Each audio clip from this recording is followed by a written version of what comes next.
Ken Harbaugh with the Midas Touch Network here in a borrowed studio in Kyiv, Ukraine, with Shaun Pinner, author of Live, Fight, Survive, an incredible story of resilience and survival after capture by the Russians. Shaun, can you, first of all, explain to us how you wound up in Ukraine in the first place, long before the main invasion kicked off? You were here. You were a resident of Ukraine, and now you're, for all intents and purposes, Ukrainian. How did that start?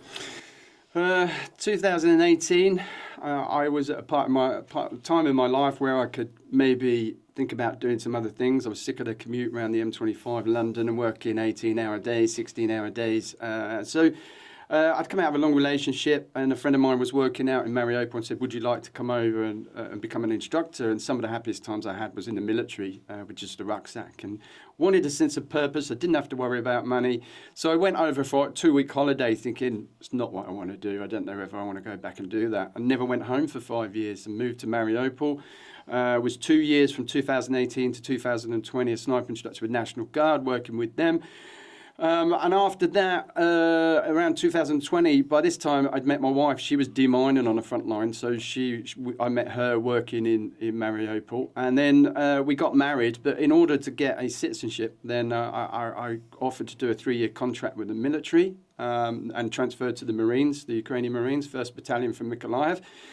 And then I became sort of really the first international to pass all aspects of parachuting, the jump as a Ukrainian soldier. I became definitely one of the first positional commanders on the front lines of Ukraine. And also passed their beret test, became a BTR commander. And then once I learned the language, everything sort of moved quite quickly for me. I got promoted through the ranks and had a more successful Ukrainian army career than I did in the British Army for 9 years. So I don't know, really. It's just I had a house on the left bank, paying my taxes in Ukraine. And so I became an intricate part of the rebuilding of the military for several years before the full-scale invasion, but after the annexation of Crimea. You mentioned that your wife was demining in 2020. Can you explain to our American listeners in particular that the war didn't start with the full-scale invasion in 2022? The Ukrainians have been squaring off against the Russians for, well, really for generations. But in terms of like the occupation, that goes back to Crimea in 2014. It goes back to 2014. We watched the little green men come across the border. A part of that was watching main supply routes as they were coming in. So we knew when they were doing exchanges, the vehicles were coming in all from Russia. It was an invasion of East Ukraine. After the annexation, my battalion, the 1st Battalion from Mykolaiv, was the battalion that was based in Crimea on the initial annexation and the invasion. So it started then. It's been going on since 2014.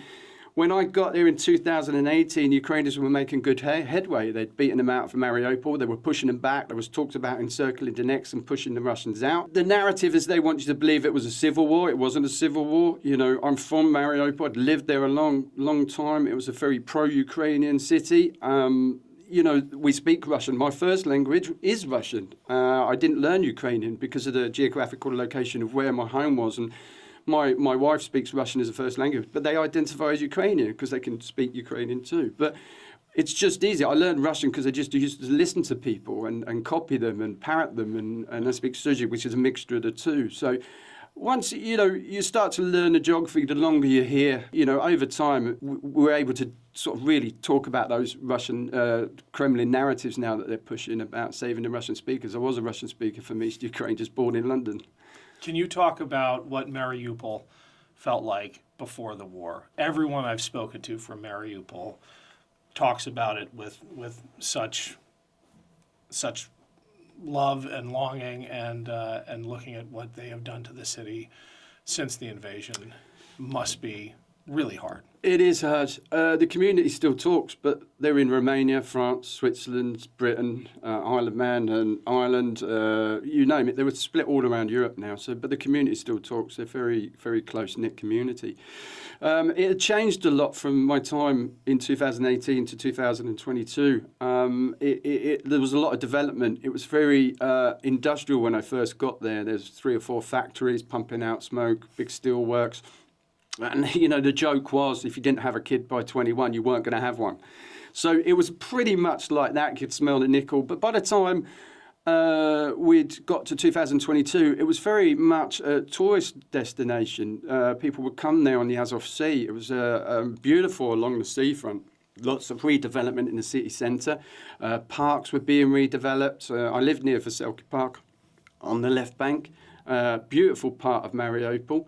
And it was a community. I mean, it was. I didn't see any real sectarian sort of splits. I mean, like I said, we spoke Russian. There was no problem with that. Russian was my sort of second language here. So generally, it's just a beautiful place. We got a vineyard, and the countryside was amazing. You can go to Berdyansk and go out to the peninsula, which is not far from Mariupol, and it's just like the water's like blue, crystal blue, like the Med. It was beautiful. And that, obviously, it's gone. It was totally destroyed during the initial weeks of the invasion. And you found yourself fighting in the Battle of Mariupol. I mean, that's the focus of this book in many ways. Was that a specific assignment because of your connection to Mariupol, or did your unit just happen to wind up defending the city you called home? I'm a Marine. I was a Marine, so I was literally, they had positions around the coast. It just so happened this was our second tour of, I did one previously. My fourth tour on the front line, they call it rotation here, my fourth rotation on the front line. My second as a section commander. So it wasn't my first rodeo. It wasn't my first experience on the front lines here. I'd been here for quite a while. So we were about 25, 30 minutes to the east of Mariupol when the full-scale invasion happened. And this was quite a routine deployment. I was only in the last 6 months of my 3-year contract when all this kicked off. So, it was just the timing was a bit bad. But it was my home. Like I said, I had a house on the left bank. My friends were all from Mariupol. I lived there. So I remember my mum sort of saying to me, you don't have to do this. But it's your home, it's your family, it's your community. By now, my family were Ukrainian, my friends were Ukrainian. And I'd spent 3 or 4 years with the guys I'd worked with around that area, including National Guard. And if I'd have ran away at that point, I think you've got to spend a long time living with yourself. So it was about then defending and fighting for your home. Can you talk about the battle in which you were captured? We'd spent, initially they invaded on the 24th of February 2022, but they'd started the invasion 2 weeks before. They started to hit the positions behind us. We had 2 villages behind us on the way back to Mariupol, Teleklifika and Satana. And they'd already started to hit those positions in between us and Mariupol. We knew we didn't have the troops to fight them in the trenches. We knew we'd withdraw back to Mariupol. Literally, we spent several days from that point fighting withdrawal back to Mariupol, for which then we were assigned to the northwest part of Illich Steelworks. And then we formulated a cordon around the Mariupol city. For several weeks, we were up against Russian air superiority. They had vastly more troops on the ground. They were coming in from the east, the south, and the west, which the west became the problem. We could hold them coming in from the east, but unfortunately, after 6 weeks of fighting, one of the battalions surrendered, and we just crumbled. The west side of Mariupol just crumbled. They started to pour into Mariupol and split us off from Azovstal.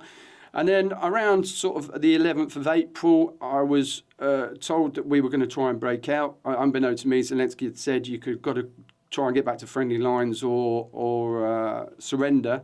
And me and my platoon commander opted to try and escape and break out and do the 200 kilometres, because at that point we were in a 200-kilometre encirclement. So we decided that we were going to get to friendly lines somewhere. And you didn't make it.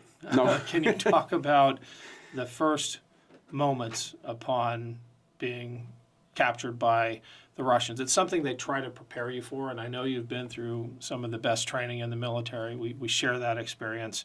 But I imagine nothing can prepare you for the moment where you realize your freedom is gone, your autonomy is gone, you have no idea how this is going to end, but your decisions are no longer your own. No, I think you touched on it. I mean, I did some amazing training in America. I was SEER trained. I did my training at Fort Lewis, Washington State.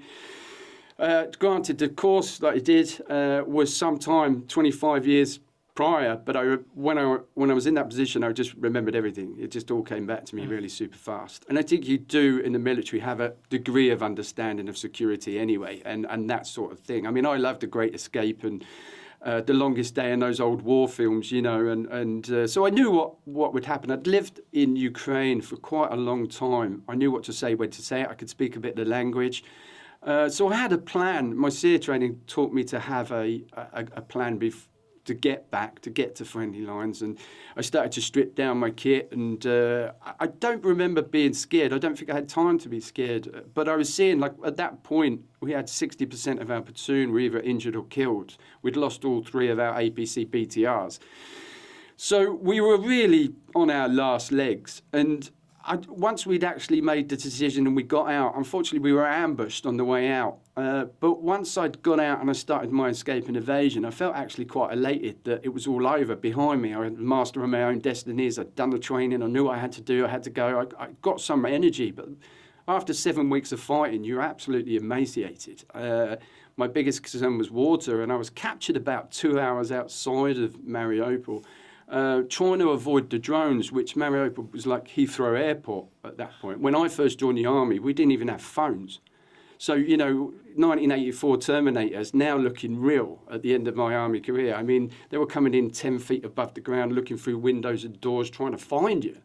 You know, and this was crazy. And then because you're trying to avoid the drones going through the buildings, you're probably going less than 1 mile an hour trying to get out. And you know the Russians are going to be around there somewhere. But one problem is substituted with another, is that you're avoiding the drones, but now you're looking at the defences the Ukrainians put in to stop the advance of the Russians. So now you're thinking, booby trap, booby trap, booby trap, booby trap, booby trap. And that slows you down even more. Every door you're pushing, every plate you're looking at, every tripwire, you're really sort of governed by, you know, the hazards that are in front of you. I knew once if I could break the first line, we could speed up. But I was looking at about 10 or 15 days when I crunched the numbers about trying to get out back to friendly lines. And, you know, then I ditch more kit, things like my personal rifle. You think, that's just a no-no. And, you know, you don't want to ever lose that. But there was no way. My war was over. I had to make that decision to really try and get back to friendly lines. And I wasn't going to do it with 8 magazines, 200 links, spare link, 45, 40mm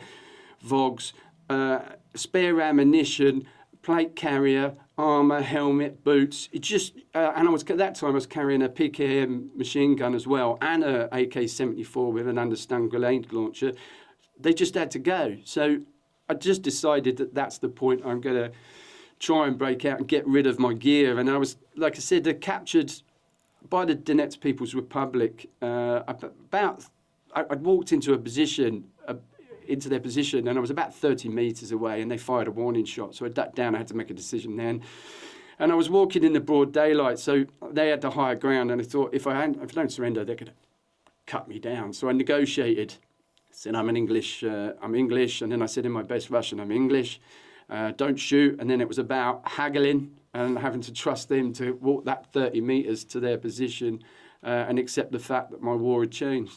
Can you describe those first weeks of Russian captivity, where they took you, how they processed you, and what's going through your head? Well, I was captured by the DPR, and initially they were quite young, and they look very military. They wear 3 different types of camouflage. It looks, it looks like they've borrowed their kit from somebody, old World War II helmets. They handed me straight over to Russian regulars who were in full Russian fatigues, looking a totally different animal, fast helmets, all the good gear, gangster grips, multi-tools, chem lights, they look the part. And they look clean. And then there first of all, to stop me running away, they stabbed me in the leg. So I had a nice welcome there. Probably about a 3-inch knife wound into my leg that was lucky it didn't break a bone or nick an artery of some sort. So I was lucky there. And then they took me to another place where they put paddles on my fingers and then started to electrocute me. Not really asking me any sort of tactical questions that I thought I would get. I mean, one person was sort of shouting Condoleezza Rice, the Black Witch of America, for some reason. I thought I'd been transported back to the 90s. And it was very disorientating that they would just go on about America. And I was like, I'm British. America stopped us from progressing. America's this. Look, you've got my British passport. I'm British Army. I'm British, not American. Not that that's going to help me because they hate us as much. And then I got beaten very badly. So after 3 or 4 rounds of electric shocks, I was then taken to Donetsk. And it's all about the system-induced pressures at that time, which you can relate to. You're so busy being pulled out for propaganda. They injected me with something in my neck saying it was for the pain. I imagine, I mean, that's a lot of what SEER School is about. That had to have come flooding back at that point. That stood me in good stead because I'd done some media before I was captured, but not on a sort of that scale. And I remember from my SEER training, how to deal with the media and when the camera comes in front of you and how to project yourself. But I felt quite confident. I knew I was one of the only guys that had any sort of resistance training who was captured. One of the things I remember was that I had to not tell anybody in my cell my background, because what they do is when I go out for an interrogation, they will interrogate the guys in my cell to work out what I'd told them.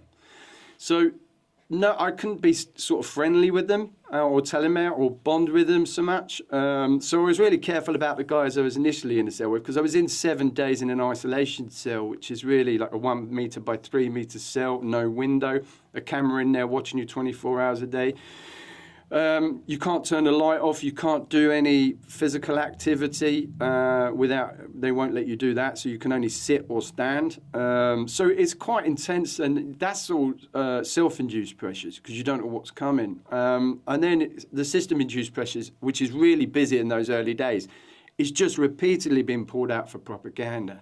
People who just want to finger point, touch you, see you, call you a Nazi and a mercenary and a terrorist. I never left the country I had legal residency in.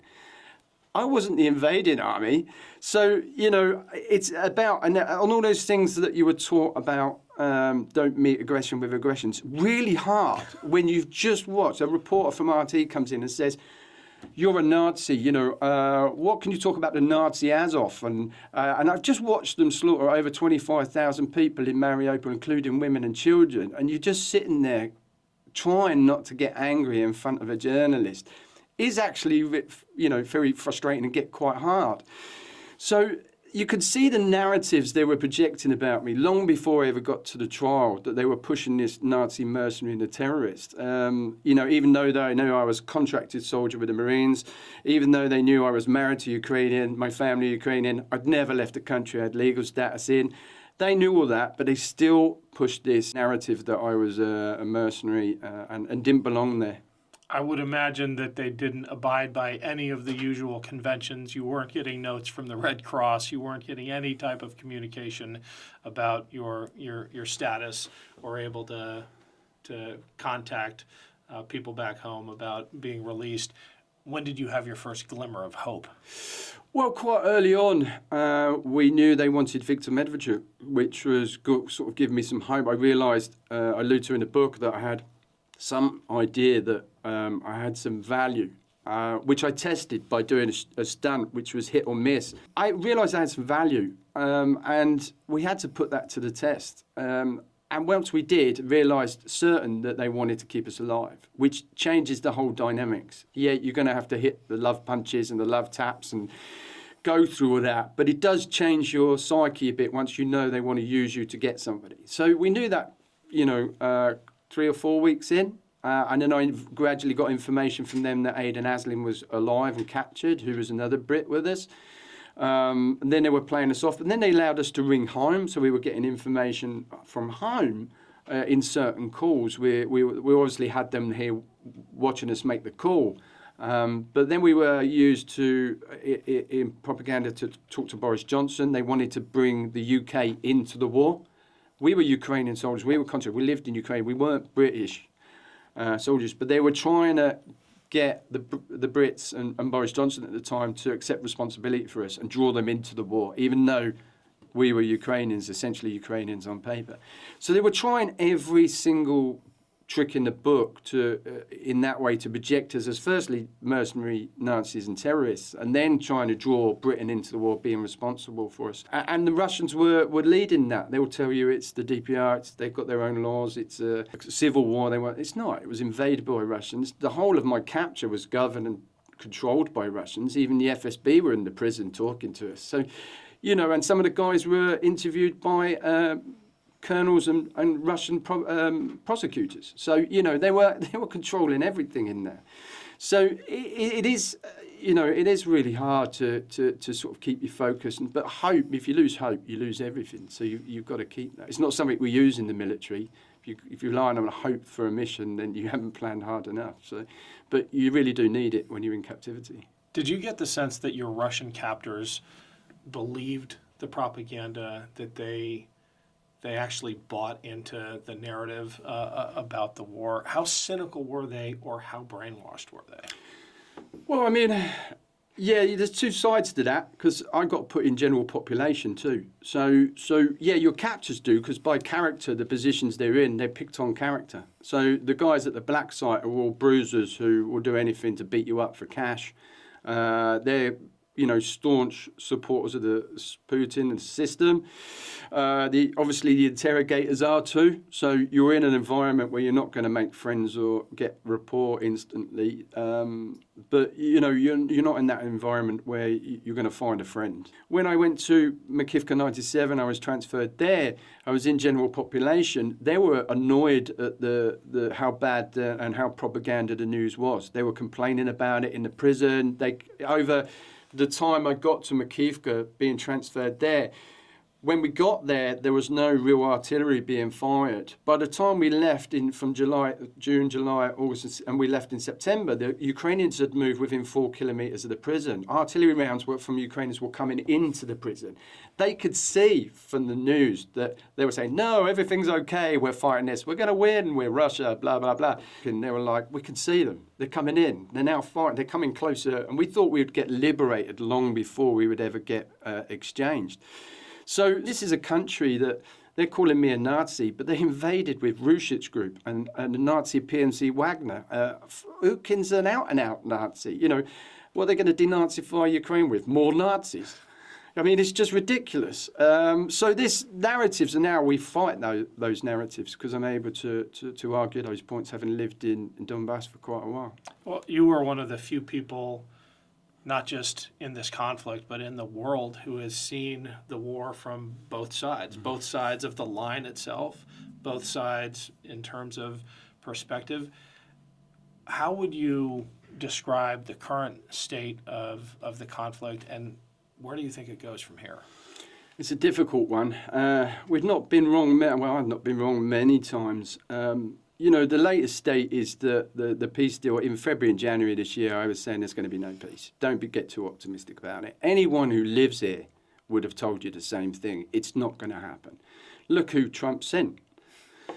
We got Witkoff, who's not even any diplomatic experience. None of could speak the language, really. They didn't really understand the geopolitical situation here. They sent Kellogg here, but he was quite, you know, pushed aside quite quickly, and everyone saw that for what it was. And then he started repeating Russian narratives and talking points, and then blaming Zelensky for the war. I think that left a really nasty taste in everybody's mouth here. And I don't think, you know, the Trump, I sort of referred to, it's not America anymore, it's America and the Trump administration. And I think you'll find a lot of people are sort of talking about America, because nobody, I was an 80s and 90s kid. America was the place where you wanted to be and grow up. Carl Lewis was king, Reagan, Americana, MTV. You know, where did it go wrong? So, you know, it's really difficult to see where we go from here. We know in Ukraine that Putin doesn't want peace. He wants Kiev. It's not going to change. And even if you get a ceasefire or a peace deal, he's still going to use his clandestine units, the FSB, to try and get Kiev. He wants that. He doesn't. He's the only person in this who has been consistent since 2022. denazified the regime. We got a Jewish president, Islamic defense minister, a Jewish deputy, one of the biggest Jewish communities outside of Israel and America in Ukraine.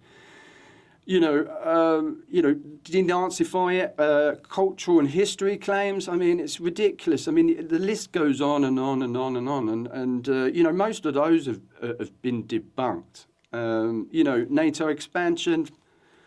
I mean, Ukraine wasn't a part of NATO. The chances of it getting to NATO, it's got more chance now since the invasion than it did before. And now you've got Sweden and Finland included into NATO. That's only because of the invasion. So that's all his fault, but he's still pushing the narratives this week about that. And the media side of it is just, it's not about what Putin and the Kremlin pay media to say. It's about what they withhold from the media as well, what they pay to withhold information. So the successes of Ukraine don't get the same reporting as the Russian successes. They can make 200, 300 meters on the front line, front page news. Ukrainians could regain access to the Black Sea and knock out 35% of the Black Sea fleet. Doesn't make the same press.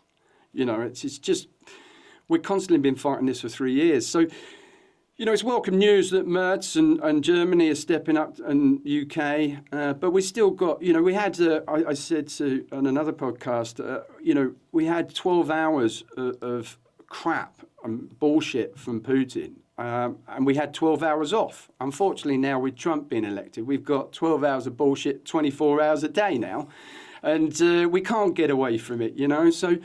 I don't hold much hope. Every peace should be explored at every avenue, but I don't hold much hope. I think this war is going to continue on for a long while yet. What message do you have for the American people?